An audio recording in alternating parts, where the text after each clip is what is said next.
everybody, and welcome to Spike's video. And today, guys, we're racing round 10 of the Pro NSP Super Motocross Series. This is Turin, Italy. This track is really interesting. You guys are going to get to see it as we get into the heat race in a moment here. But boys, this event was absolutely stacked. As this NSP season has progressed since July, it seems like almost every single race, one after the other, is getting more stacked as we go, which is really interesting. I thought it'd be the other way around. I thought at the start of the season, everyone would be racing. But I think a lot of players were taking a break after motocross, and now as we're getting closer to that inevitable Anaheim 1 and the start of the Supercross season in July, a lot of players are coming back and racing this NSP series. So I think I counted 11 total pro aerial champions qualified for this event today, which is absolutely insane. I don't remember last time we had a race that stacked. So it's going to be tough to make this main event, but luckily I'm running SPX suspension, and that gives me the confidence I need to come out here and compete with the best players in the game. Also, for the next 48 hours, SPXperformance.com is running a 25% off sale using the code SPX25 at checkout. Sale ends Friday, 11 a.m. PST, so get over there, get yourself a setup. But without further ado, let's get into this heat race, boys. This thing is absolutely stacked. Got to get top 9. Hit that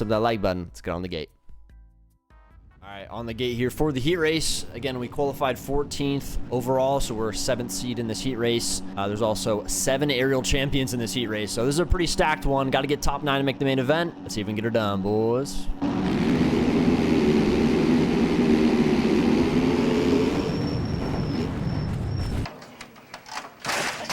Honestly, dude, I'm never surprised anymore. It's every single time. This is MX Bikes first corners right here, okay?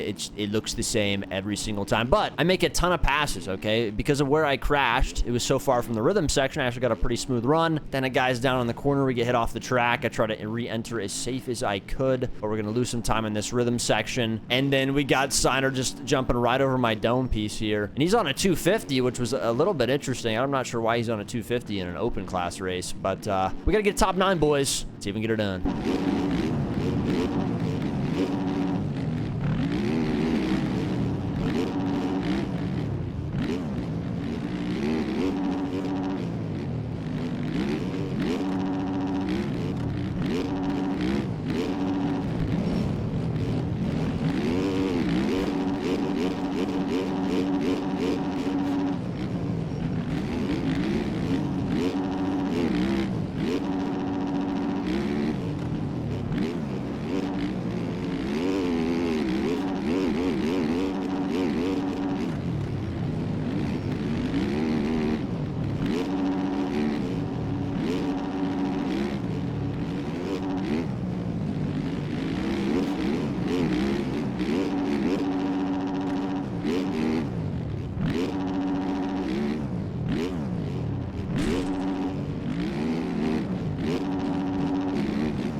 You can see there the power just keeping her on 2 wheels. We gain a ton of positions in that lap, and now we're here making the pass for P7. Then when I hit timing, we actually are 6th on timing. So we're in a really good spot right now. We got 5 minutes left. Still a lot of racing. E-road was set pretty high, so I knew that was going to kick in towards the end of the race. You can see you get a little bit sideways there in the whoops, but we're riding good. I just got to stay calm. Not going to lie, it was pretty cold in my room during this race. My hands were a little bit chopped, okay? They were a little bit shaky, so I had to kind of keep that in control. You could see I almost run into that guy there, but I'm making a ton of passes. We're already in the top 5, boys. Let's keep it moving.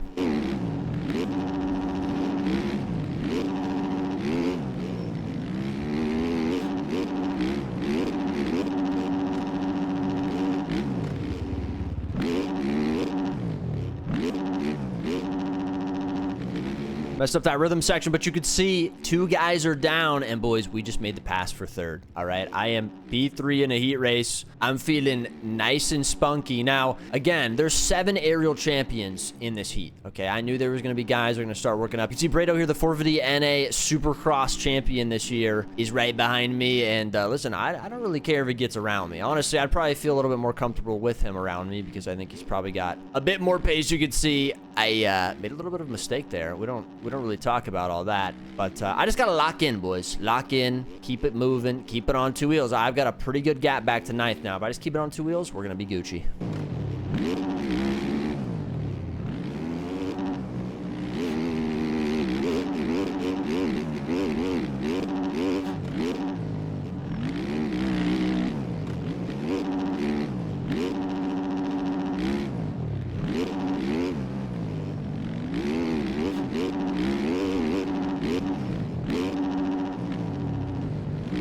Tried to wheelie over that roller, just didn't hold the wheelie long enough. Ended up kind of just tire tapping it. Bike went sideways, so we're going to let Brado and GS7 get around us here, which isn't great, okay, because now we're back to 5th. But we do have a decent gap back to 6th and then another gap back to 7th. So if I can just kind of hang on the back of these guys for a couple laps, that gap's probably going to widen, because a lot of these guys, like 7th through 10th, they're all just going to be fighting, okay? They're going to be taking inside. There's going to be T-bones. There's going to be punts. Like, it's just fair game back there. So as long as you're kind of out of that bubble area, which I'm on the fringe of right now, if I make one mistake, I'm going to be back there. You can just stay out of that. You're going to be good. So I knew I just needed to keep it smooth, follow these boys, get that gap, and we're going to be home free.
You can see Steiner there in the chat, just not quite happy with Panda here. Listen, I'm not involved in any of that. Look at the gap. 7 seconds back to 6th, dude. What did I tell you? The gap between 6th and 10th is 4 seconds, okay? That's the bubble you just don't want to be in, okay? Because when you're in the middle of that, trust me, I'm the guy that's always in the middle of that every single heat race. It is not fun, dude. It is horrifying because you don't know what is going to happen. But when you're out here just following guys, you got this big gap, it makes heat races so easy. But listen, I'm still a competitor, even though it's a heat race. White flag lap is coming up. I'm right behind JS7. I'm like, brother, I want this P4. All right, that's an extra gate pick. I'm willing to do anything for it. Let's even get P4, boys.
Right when I thought I had choked and it was all over and I was a complete failure, JS7 does a couple front flips. You need to run SPX, JS7.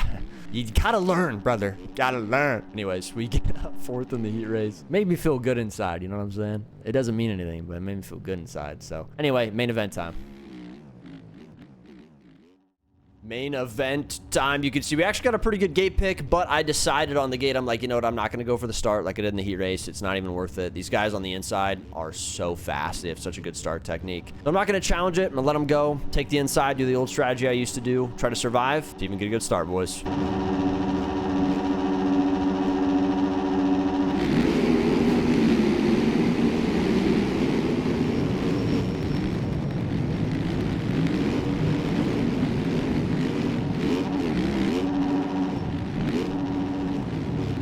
I mean, come on now. They don't call me the schmeezer for no reason. I mean, come on. I had to do a little bit of a front flip there. Now, listen, that was obviously not on purpose. I didn't want that to happen. Just kind of went for a triple there. It wasn't smart. Cased it. I did land it, which is incredible. But anyways, we are pretty far back here. About 19th place. You can see Neon here. Familiar face. Everyone loves Neon, right? We gotta love him. You can see he's kind of cross-jumping a little bit. I don't know what he's doing. A little bit of a love tap there saying, hey, I'm right here, buddy. Don't forget about me, okay?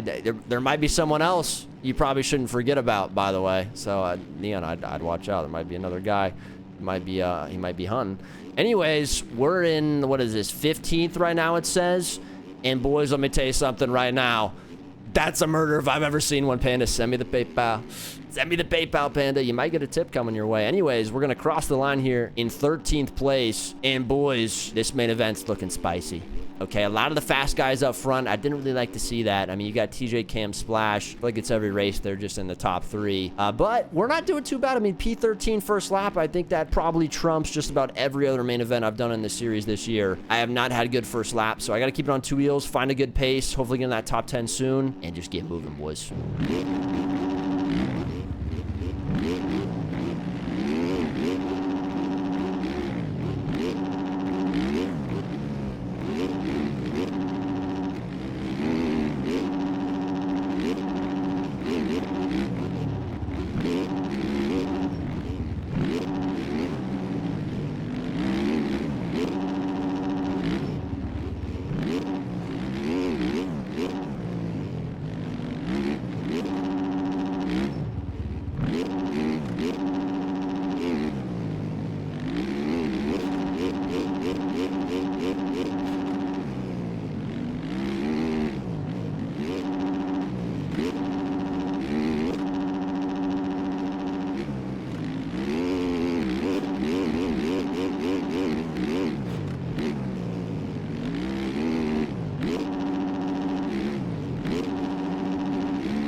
Sitting in 12th place. We're in a really good spot. Pack's kind of bunched up in front of me, which is good. Maybe we can make a couple passes this lap. But I do make a mistake here. I case and ended up just giving this lane to Brock because I just did not want to get slammed. I was like, I don't want any part of that. Just trying to stay safe, and you can see the gap back to Aiden in 14th was already 5 seconds. So I'm kind of just at the end of this pack, and I knew there was going to be some guys that filter out of it. It's just usually how these races go. There's usually a couple of guys that get good starts, and they kind of make mistakes. You can see Ocean goes down. I think VixVex is another guy that was up here that I knew was probably going to fade a little bit. But I just need to kind of stay on the back of these fast guys because you got Brado, you got Brock. If I can just kind of follow them for a little bit, then I should be able to sneak my way into that top 10 and maybe a little more, boys. We'll see.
Brock makes a mistake here, so we get around him for 11th, and then VixVex looks like goes over this berm. Not sure what happened to him there, but we're now into 10th place, and there's a pack of 4 right in front of me. So that's basically, I think, P6 then. It would be really, really close in front. So E-Road was starting to come in. That E-Road value was actually pretty high for this race. So it may not look like a lot, but it does affect the way this track plays, especially how the whoops feel and just kind of the grip of the turn. Some spots are super grippy, some spots are a bit slippery. So you got to get used used to it pretty quick. It's not something you have a ton of time to adapt to. It just starts to come in every lap that you go around.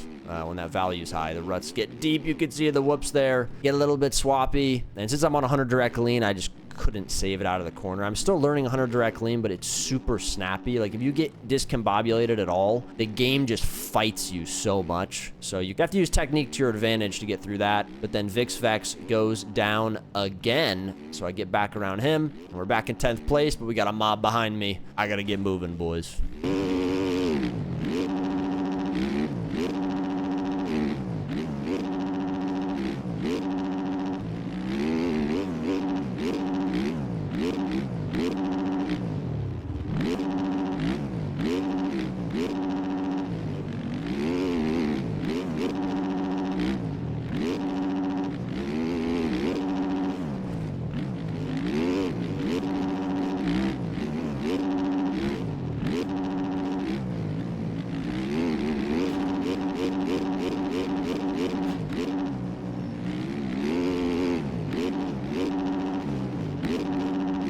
Come across the line here in 10th place. I was happy with this, but then two guys go down, Ryder and Willie, before the whoops. I don't know what happened there. Maybe a little bit of a collision, maybe some physical contact, but there was someone that was absolutely just breathing down my neck right now, and I look back, and it's none other than Brock himself. Okay, this guy was a red plate holder earlier in the series. He hasn't raced in a while, though, okay? He took a few weeks off. I didn't know if he was a little bit rusty. You can see I'm clearly a little bit rusty. We just absolutely framed that rhythm section. I'm not gonna lie, that section, I call it like the ego quad section, because like you can kind of frame that first quad in, and then you can decide to triple through, but you could see I messed that first quad up, and then I tried to quad again.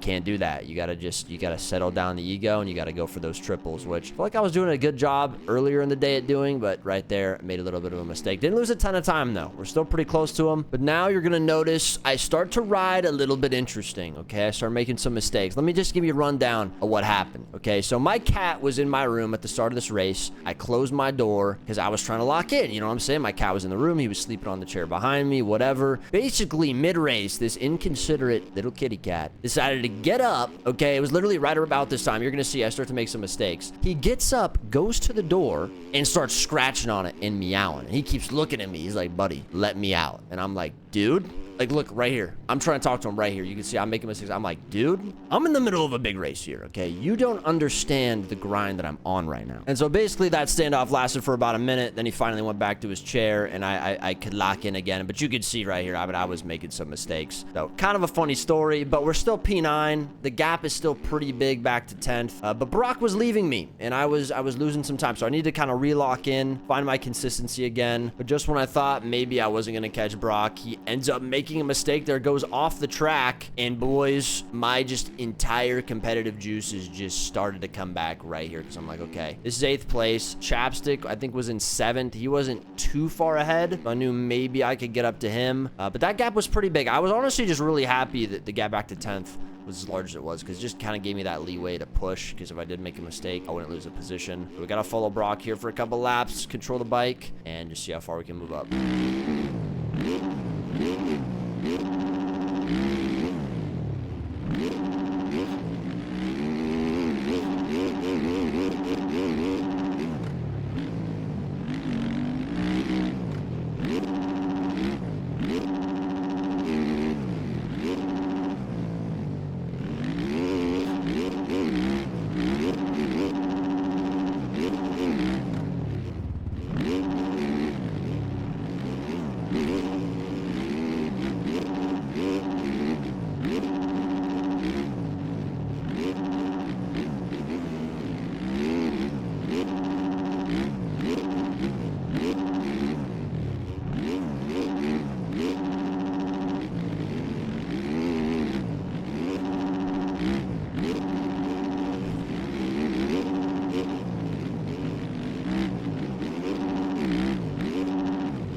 Hero's starting to kick in. You can see Brock getting a little bit interesting there. Chapstick also got interesting. He went over that berm as well. So a lot of guys struggling with the whoops. I was doing okay at this point. You know, I had my struggles early, but I felt like if I was just kind of hugging the sides, like right here, I wasn't doing too bad. You could see there, Brock goes for a pretty aggressive pass. Chapstick comes back aggressive as well. So I'm sitting behind these guys. Obviously, this is the battle for 7th. Now I'm just kind of waiting to see what's going to happen here. I mean, Chapstick had a pretty big lead on us, so he must have had like 2 crashes in 1 lap or something major. You can see there, I held myself back from that quad, just trying to triple through the section. They're both still hitting the quads, which is insane. But I was just kind of going to watch this battle, see what was going to happen. You could see they were jumping really close to each other. And then right here, Brock fades out. Now, I know for a fact this line on the right is quicker than the left. And you can see Brock leaves the frame, and I went for the pass.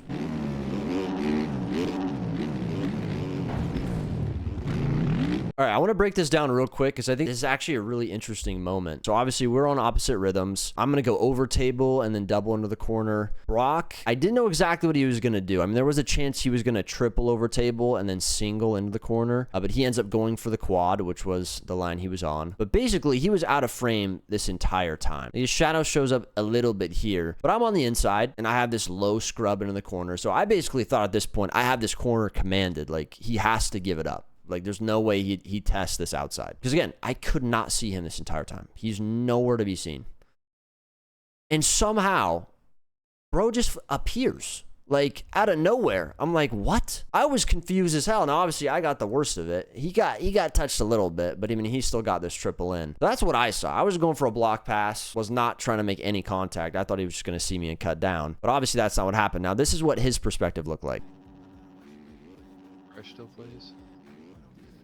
Oh my! Told you, Brock. Just watch that. Troyjannn just tried to kill Brock. Different rhythms going through here as well. Who's going to come out on top? Troy does have the right-hand side going into the corner. Dives in deep. Dives in really deep.